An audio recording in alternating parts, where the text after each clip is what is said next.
Seorang pelajar yang duduk di bangku SMP di Kecamatan Pujon, Kabupaten Malang menjadi korban pencabulan yang dilakukan ayah tirinya. Dengan diiming-imingi handphone baru, tersangka tega memaksa anak tirinya untuk melayani nafsu bejatnya.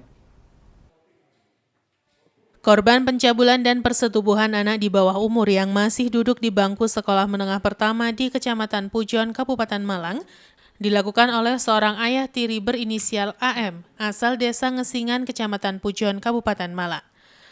Aksi bejat ayah tiri ini dilakukan sebanyak 2 kali kepada korban berinisial JME yang masih duduk di kelas 7 di salah satu sekolah menengah pertama.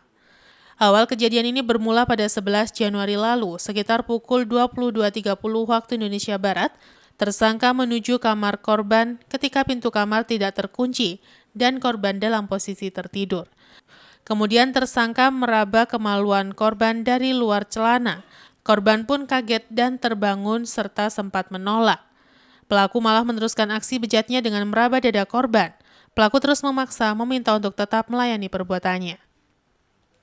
Modus pelaku agar korban mau melayani aksi bejatnya yaitu memberikan iming-iming, mau membelikan HP baru, dan diberi jatah uang jajan, sehingga hubungan badan itu pun terjadi. Kemudian pada 21 Februari dengan waktu yang hampir sama, pelaku kembali melakukan aksi bejatnya kepada korban. Setelah lancar melakukan aksi bejatnya kedua kali, pelaku pun kembali mencabuli korban pada 26 Februari pada malam hari. Namun aksi ketiga yang dilakukan pelaku kepergok oleh ibu kandung korban dan langsung dilaporkan ke Unit Perlindungan Anak dan Perempuan Polres Batu. Kasat Reskrim Polres Batu membenarkan pelaku menyetubuhi dan mencabuli anak tirinya dilakukan pada malam hari ketika korban sedang tidur sendirian. Dan tersangka murni karena hawa nafsu yang melihat anak tirinya semakin dewasa. Akibat perbuatannya, tersangka akan dijerat pasal 81 dan atau pasal 82 Undang-Undang Republik Indonesia Nomor 35 Tahun 2014 tentang perubahan atas Undang-Undang Republik Indonesia Nomor 23 Tahun 2002 tentang perlindungan anak dengan ancaman 5 hingga 15 tahun kurungan penjara. Kita sudah menetapkan ayah tiri tersebut menjadi tersangka dan dilakukan penahanan. Untuk modusnya seperti apa? Ini kebetulan sejak ibu dari anak korban ini menikah dengan ayah tirinya ini tidak tinggal serumah, sehingga setelah memiliki anak, orang tua kandung dari anak yang menjadi korban ini meminta untuk menjaga anaknya. Kemudian pada saat sekitar pukul 23.00 pada saat ibu kandungnya sudah istirahat, ayah tirinya ini pergi ke kamar dari anak yang menjadi korban ini, kemudian melakukan persetubuhan tersebut dengan menjanjikan akan dibelikan handphone. Tidak ada pemaksaan atau mengancam kan? Tidak ada pemaksaan, cuma di sana ada bujuk rayu yang dilakukan oleh ayah tiri tersebut. Yanto Yancung melaporkan. Sejumlah pengurus paguyuban pedagang Pasar Besar Malang mendatangi kantor DPRD Kota Malang untuk mengadukan terkait wacana adanya relokasi pedagang pasar besar untuk merevitalisasi pasar besar. Pedagang meminta agar wacana relokasi pedagang di masa pandemi untuk sementara tidak dilakukan mengingat kondisi pasar yang sepi.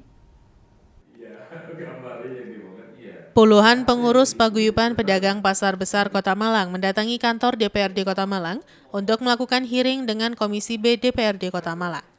Puluhan pedagang ini diterima oleh Ketua DPRD Kota Malang, Ketua Komisi B, dan sejumlah anggota Komisi B DPRD Kota Malang. Di hadapan Ketua dan anggota Komisi B DPRD Kota Malang, pedagang Pasar Besar Kota Malang meminta agar wacana dilakukan relokasi dan revitalisasi pasar besar untuk sementara waktu tidak dilakukan. Pedagang menolak karena kondisi pasar di masa pandemi COVID-19 sangat sepi dan pendapatan pedagang menurun drastis. Ketua Paguyuban Pedagang mengaku pedagang tidak menolak pembangunan pasar, namun di masa pandemi untuk sementara tidak dilakukan dulu. Pedagang meminta agar pasar yang kondisinya sudah rusak pasca kebakaran 2016 lalu, sementara dilakukan rehabilitasi. Menyampaikan kepada seluruh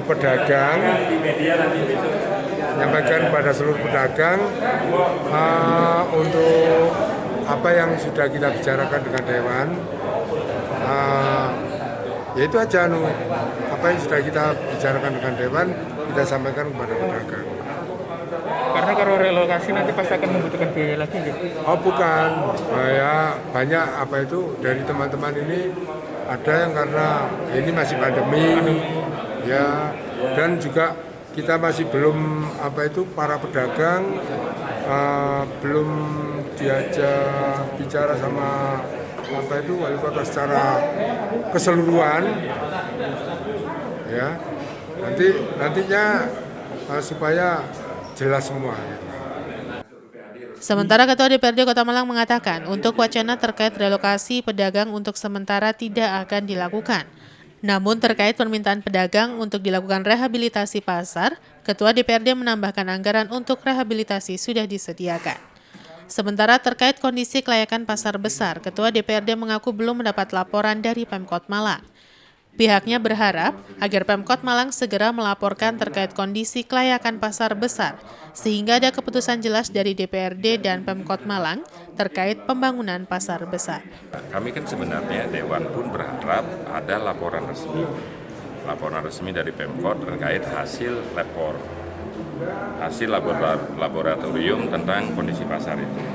Kalau memang harus dibongkar dan keselamatan pedagang dan pengunjung yang utama, ya kita akan sampaikan bahwa ini memang harus dibongkar. Nah, tapi sampai sekarang kita kan belum melihat secara resmi pemberitahuan itu. Yang diminta Dewan apa? Yang diminta Dewan adalah berikan rencana resmi ke kami. Pemberitahuan resmi ke kami tentang rencana pasar besar yang akan dilakukan Pemkot terhadap pasar besar. Kami berharap segera akan ada pembicaraan resmi sehingga keputusan yang kita hasilkan adalah keputusan resmi antara pemerintah Kota Malang dan Dewan Perwakilan Rakyat Daerah Kota Malang. Simon Alfredo melaporkan. Tingginya intensitas hujan yang terjadi di beberapa hari terakhir membuat sebuah dapur rumah warga di Kelurahan Merjosono, Kota Malang ambrol. Tidak ada korban jiwa, namun kerugian ditaksir mencapai puluhan juta rupiah. Untuk mengantisipasi terjadi longsor susulan, BPBD dibantu warga melakukan perbaikan sementara di lokasi dapur yang ambrol tersebut. Bagian belakang dapur rumah milik salah seorang warga di Jalan Mergosono Gang 5, Kedung Kandang, Kota Malang, pada pukul 4 dini hari tadi tiba-tiba ambrol. Sebagian peralatan dapur ikut terbawa material yang ambrol ke dalam aliran Sungai Berantas. Kejadian ambrolnya dapur rumah milik Sutarman tidak terjadi saat cuaca hujan. Namun hujan deras memang kerap mengguyur Kota Malang dalam beberapa hari terakhir. Diduga karena tidak memiliki plengsengan, sehingga dapur rumah pun ambrol saat intensitas hujan tinggi. Korban mengaku saat kejadian kondisi dapur sepi karena dirinya bersama istri dan anaknya masih tidur di kamar bagian depan. Ia juga mengaku sebelumnya juga tidak ada tanda-tanda akan terjadi ambrol. Ambrolnya dapur rumah warga ini, pihak RW setempat telah mengajukan bantuan ke pemerintah Kota Malang. Bahkan bantuan sementara berupa terpal dan sembako sudah diberikan kepada korban. Pihak RW sendiri berupaya untuk mengungsikan korban ke lokasi yang aman, namun pemilik rumah menolak. Sementara pasca ambrolnya dapur rumah korban, warga dibantu petugas BPBD melakukan perbaikan sementara. Hal ini dilakukan guna mengantisipasi terjadinya longsor susulan. Ini kejadiannya jam 4 pagi, jam 5 kita kerja bakti, kemudian jam 6 kita laporan, langsung ke Hajabri Pak Lurah, Pak Bktimas, kemudian langsung BPBD Kota Malang. Bantuan yang sudah kita terima itu langsung tadi berupa babu, kemudian juga bisa cesek, kemudian juga bantuan untuk sembako secukupnya. Ya, ini sudah kita ajukan, tidak hanya di wilayah RT 15, RT 12 pun sama kejadiannya. Itu ada longsor juga demikian. Ini sementara memang antisipasi untuk sementara, nanti dijadikan insya Allah bulan April itu rencananya mau dibuat plengsengan. Nah, untuk menguatkan data, memang terus terang aja mohon maaf warga kami itu memang tidak memenuhi aturan yaitu 25 meter harusnya dari das, tetapi ini kan tidak sampai. Jadi kita maklum keadaan memang begitu, sehingga kita maklum juga tidak langsung mendadak. Ini hanya sifatnya sementara ini. Simon Alfredo melaporkan.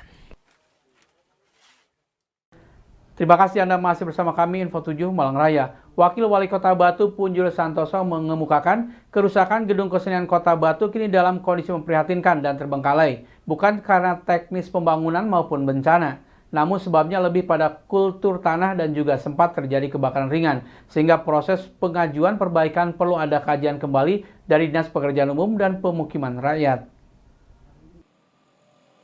Seperti inilah kondisi gedung Dewan Kesenian yang berada di Jalan Oro-Oro Ombo, Kota Malang. Tampak pada bagian dinding mengalami kerusakan, bahkan pada bagian atap juga terlihat ambrol. Untuk antisipasi terjadinya korban juga dipasang garis pembatas dari BPBD melintang sepanjang 30 meter pada gedung yang dibangun dengan dana APBD senilai 4 miliar rupiah pada 2010 lalu. Adapun kerusakan yang terjadi di gedung kesenian meliputi bagian depan gedung, tembok retak, dan pada lantai gedung. Wakil Wali Kota Batu membenarkan jika gedung kesenian mengalami kerusakan. Akibat kerusakan ini, pemerintah Kota Batu tidak serta-merta langsung melakukan perbaikan. Namun harus ada prosedur dan langkah yang harus dilalui dari mulai kajian dan penganggaran. Rencana perbaikan akan dilaksanakan setelah dilakukan kajian oleh dinas terkait dan hasil kajian merupakan dasar pengajuan anggaran perbaikan kerusakan gedung kesenian tersebut. Kami kemarin sudah menganggarkan terutama untuk DED ya. DED karena kita bangunan itu kan sudah jadi. Berikutnya karena kontur tanah dan semuanya itu saya melihatnya di senderatarinya maupun yang lain semacam itu. Tetapi dari Dinas Pariwisata sudah mempunyai prioritas terutama untuk di sisir itu yang mendahului. Tapi karena itu juga butuh sentuhan, butuh perbaikan dan semua. Kami juga sudah menyampaikan kepada dinas terkait untuk segera dilakukan komunikasi. Karena membangun sesuatu itu kan harus ada perencanaan, harus ada semuanya. Tidak serta-merta, gedungnya semacam ini harus segera dibongkar dan diperbaiki. Tidak bisa semacam itu, harus melalui perencanaan, melalui DID-nya bagaimana penggunaannya. Yanto Yanjung melaporkan. Hujan deras yang turun kemarin sore berdampak pada semakin derasnya aliran air Sungai Konto. Akibat lahan pertanian kembali tersapu air dan mengalami kerusakan. Para pemilik lahan dan petani berharap ada bantuan untuk perbaikan lahan di sepanjang aliran Sungai Konto karena membutuhkan waktu dan biaya yang tidak sedikit. Musim penghujan tahun ini sudah beberapa kali Sungai Konto meluap dan mengakibatkan kerusakan, khususnya pada lahan pertanian di sepanjang aliran Sungai Pujon dan Ngantang. Seperti yang terjadi pada sore kemarin, hujan yang turun lebih dari setengah jam mengakibatkan meningkatnya ketinggian air sungai dan aliran air yang semakin deras. Di beberapa titik, air meluap dan masuk ke area lahan pertanian, sehingga lahan kembali rusak, padahal sebagian sudah banyak yang mulai kembali digarap. Kondisinya harus dialami para petani hampir setiap musim penghujan, di mana lahan dan tanah semakin menyusut akibat tergerus aliran sungai, dan untuk memperbaiki agar bisa kembali difungsikan, membutuhkan waktu dan tenaga yang tidak sedikit akibat banyaknya sampah kayu menutupi lahan pertanian. Menurut salah seorang petani di Kedung Rejo menjelaskan, banyak lahan yang mengalami kerusakan parah akibat berpindahnya aliran air dan banyak pula yang sudah hilang menjadi bagian dari aliran sungai. Di lokasi lainnya di wilayah Ngantang juga terlihat aliran sungai semakin mendekati bangunan milik warga dan hanya berjarak beberapa meter saja. Masyarakat luas berharap ada upaya perbaikan sungai, hutan, dan lahan di bagian hulu, agar ketika penghujan kejadian banjir dan tanah longsor tidak separah ini terjadi, atau bahkan tidak terjadi lagi. Aliran air berarti pindah, Pak ya? Pindah. Asalnya di mana? Ya, asalnya di tengah sini. Ya. Lalu ada banjir terpindah, menghabiskan sawah. Lahan sawah, Pak ya? Ya. Tapi kan setiap penghujan kan masuk mesti kejadian gini kan? Iya, setiap hujan mesti ke sini. Tapi yang tahun kemarin nggak separah ya? Enggak. Ini ya kira-kira ada 5 tahun baru banjir besar ini. Itu lahan yang sebelah sana sudah keambil berapa meter, Pak? Banyak ini, sudah ada 30 meter ini. Keambilnya, Pak ya? Iya. Jadi aliran sungai. Yang sebelah sana, Pak ya? Iya. Berarti harus ada Pak ya, perbaikan aliran, Pak ya, kalau kemarau? Iya, pindah aliran. Dibetulkan lagi berarti ya? Ya kalau bisa, kalau nggak bisa ya biarkan gitu aja. Berarti lahan aman. Berarti warga masyarakat yang repot, Pak ya? Iya, yang susah ya warga masyarakat, merugikan masyarakat ini. Setiap penghujan semakin sempit, Pak ya? Iya. Ya. Jalannya aja sudah rusak. Ya, itu yang putus saya, yang repot. Oke. Iwan Hikmawan melaporkan. Terima kasih Anda masih bersama kami Info 7 Malang Raya. Hujan deras yang terjadi kemarin sore mengakibatkan terjadi longsoran tanah. Jembatan sementara dari Babu penghubung antar dusun di wilayah Pujon kembali ditutup akibat tanah di bawahnya longsor kembali dan jembatan rawan roboh. Beginilah yang terjadi pada jembatan sementara penghubung antar dusun di Desa Bendosari, Pujon, Kabupaten Malang. Setelah terputus beberapa waktu yang lalu dan dibangun jembatan sementara untuk roda 2, akhirnya ditutup sementara waktu akibat terjadi longsoran tanah di bawahnya pada saat hujan deras kembali terjadi pada sore kemarin. Kondisi pengaman sisi kiri dan ujung jembatan bambu sudah menggantung sebagian dan rawan roboh.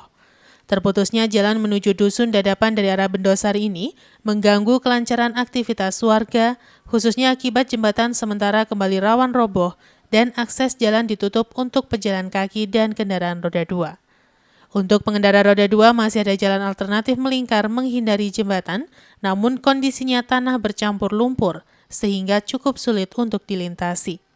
Hal ini tentu saja merepotkan para pengguna jalan dan warga dari dusun Dadapan yang akan menuju ke Bendosari, khususnya ketika harus melintas dengan membawa beban muatan di sepeda motor atau memutar melalui jalan raya Ngeprih dengan jarak tempuh yang semakin jauh. Menurut salah seorang warga menjelaskan, pentingnya akses jalan penghubung ini untuk kebutuhan perekonomian warga karena banyak warga yang menggantungkan hidup dari pertanian dan melintasi jalan tersebut setiap harinya. Di lokasi terlihat longsoran tanah semakin lebar dan dalam karena hujan masih saja turun. Banyak pihak berharap akses jalan produktif untuk kegiatan ekonomi dan pertanian mendapatkan prioritas pembangunan agar kegiatan ekonomi tidak terganggu. Ini nggak bisa dipakai ini. Kenapa? Parah ya. Kenapa Pak? Nah, ini barusan ada banjir tadi hujannya agak deras. Ya. Tadinya bisa tadi teman saya nelpon udah nggak bisa lewat. Ya. Mau ngambil sampelnya susu itu. Ya. Terus saya ke sini nolongin. Ya sudah nggak bisa dipakai di Pak jembatan sementara ya? Sementara nggak bisa dipakai. Tapi jalan alternatif ada Pak ya? Iya kayak gini gimana ini kalau malam tidak nggak bisa lewat ini kalau malam. Nggak bisa lewat ya, sudah sulit ya. Siang juga sulit barusan. Siang kita licin Pak ya barusan? Iya, licin. Banyak yang jatuh ya barusan ya? Jadi orang perempuan tadi jatuh. Iwan Hikmawan melaporkan.